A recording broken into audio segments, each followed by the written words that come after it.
Assalomu alaykum hurmatli obunachilar, hurmatli mijozlar. Navbatdagi daraxtimiz sakura daraxti bo'ladi.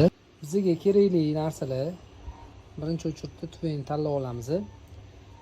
Kelgan sakurani shoxlari, dred kelgan mana shunaqa taxta kerak bo'ladi bizga. Yog'och. Kelgan svirlolarimizni ham hozir ko'rsataman. Svirlolarimizni tanasidan sal kattaroq svirlo tanlaganmiz. İchiga kley ham tiqib ushatamiz. Mana shunaqa svirlo kerak bo'ladi. Bir ikkita samarez kerak bo'ladi. Hozir yasalashini to'g'ri hammasini o'rgatamiz. Birinchi o'chirda taxtamizdan tagiga samarez qotirib olamiz. Samarez mana ko'rishingiz mumkin. Mana shunaqa qotirib chiqamiz. 3-4 ta ko'p emas, 3-4 ta samarez yetadi. Xo'p, bundan oldingi videoda tuveni ham ko'rsatganmiz. Ichiga poke to'ldirib olish jarayonlarini ko'rsatganmiz. O'shaning uchun bularni ko'rsatmayapman. Xo'p. Samarezlarni qotirib bo'lgandan keyin mana shunaqa sim qotirib olamiz. Nimaga bu? Chiqib ketmasligi uchun. Gips quyganimizda yana ham mustahkam bo'lish uchun. Ichiga shu poke to'ldirib olganimizdan keyin buni eng sentriga, o'rtasiga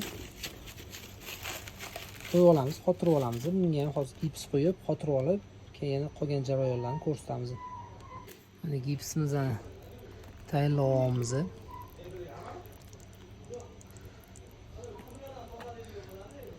Bitta daraxtni yasaguncha o'zi unaqa ko'p vaqt ketmaydi-yu.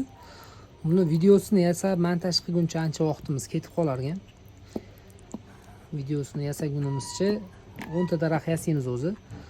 Shuncha vaqtimizni sarf qilayotganimizga sizlardan bizga faqat like, podpiska tashlab qo'ysanglar bo'ldi. Boshqa narsa kerak emas. Gipsimiz tayyor bo'ldi.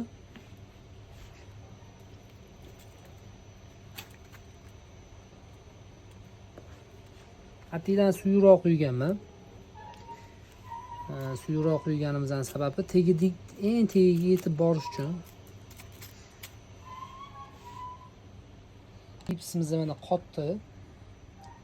Endi buni hozir bo'yab chiqamiz. Bo'yash uchun oddiy jigarrang kraska kerak bo'ladi. Shunda daraxt tanasiga o'xshagan bo'lishi kerak. Aynan shunaqa rangini tanladik. Mana shunaqa bo'yab chiqiladi.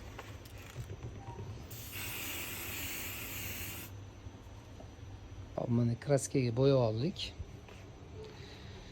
Xuddi ko'rayotgan bo'lsanglar, xuddi jo'y daraxt tanasiga o'xshagan rang bo'ldi. Endi bir xil bo'lmasa ham shunga yaqinroq bo'ldi. Buni endi drelda teshib olamiz. Taxminan tepasidan 15 sm qochirib, 15-20 qochirsanglar ham bo'ladi. Pastroqdan teshiladi.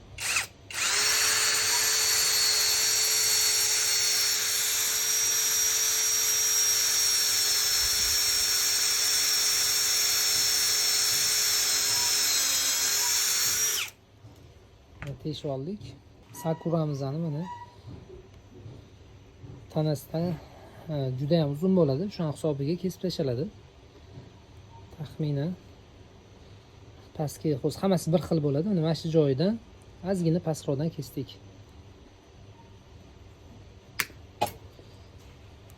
So'ganimizdan keyin boyagi teshgan teshigimizga tiqib ko'ramiz hozir. Bemalol tushdi. Buni oralarini sal-sal ochib yuborish kerak bo'ladi. Bu preslanib keladi o'zi. Shu presdan sal-sal orasini ochib yuborsak, xuddi mana shu ko'rinishda davom etadi.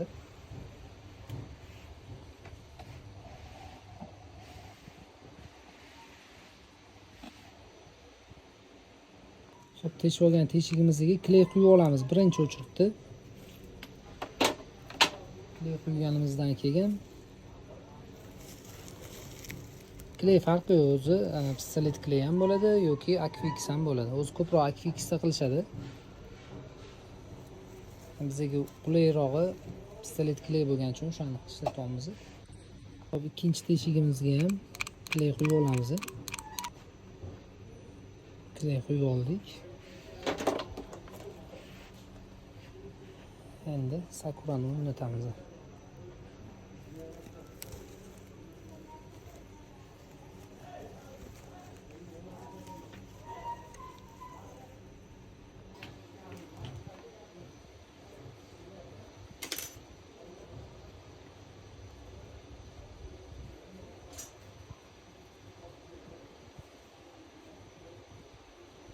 Xuddi mana shu yo'nalishda ketaveramiz. Atroflariga yana aylantirib olib, keyin pastki qismini boshlaymiz. Mana birinchi qatori, ikkinchi qatorining orasi 10 santimetrdan boshladik. 10 santimetr bitdi. 10 santimetrdan keyin 15 santimetrdan bitta teshdik. Bu yoq tarafi 20 santimetrdan bitta teshib oldik. Shunaqa pasayib ketyapti. Hozir bunga daraxt shaklini berib boramiz. Hozir bu endi dumdumaloq bo'ladi. Hozir bu yoqlardan ham bunday chiqadi yo'llardan. Quramizani уже ikkinchi qator, uchinchi qatorlarini ham qotirib bo'ldik. Xuddi shunaqa ko'rinishda qotirib kelyapti. Xo'p, hozir keyingilarini yana mana orasi ochuv joyiga tashlaymiz. Agar mana buni ustiga tushsa bir xil bo'lib qoladi. Shuning uchun mana bu yonini yopish kerak. Yonini yopish uchun yana tagidan 15 santimetr qochirib teshamiz pastroqdan. Hop. Sakuramiz bitdi. Endi tagiga o'zi chim eksa ham bo'lardi. Biz tosh solamiz.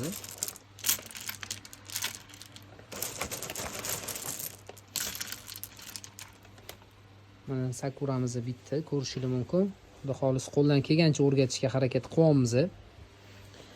Ko'pchilik bizani yomon ko'rishi mumkin, sirlarini ochib tashlayotsan deb. Lekin ko'p odamga foydamiz tegayapti deb o'ylayman. Agar foydamiz tegayotgan bo'lsa, bitta like bosib, obuna bo'lib qo'yishni unutmanglar. Rahmat kattakon hammaga. Sog' bo'linglar, salomat bo'linglar.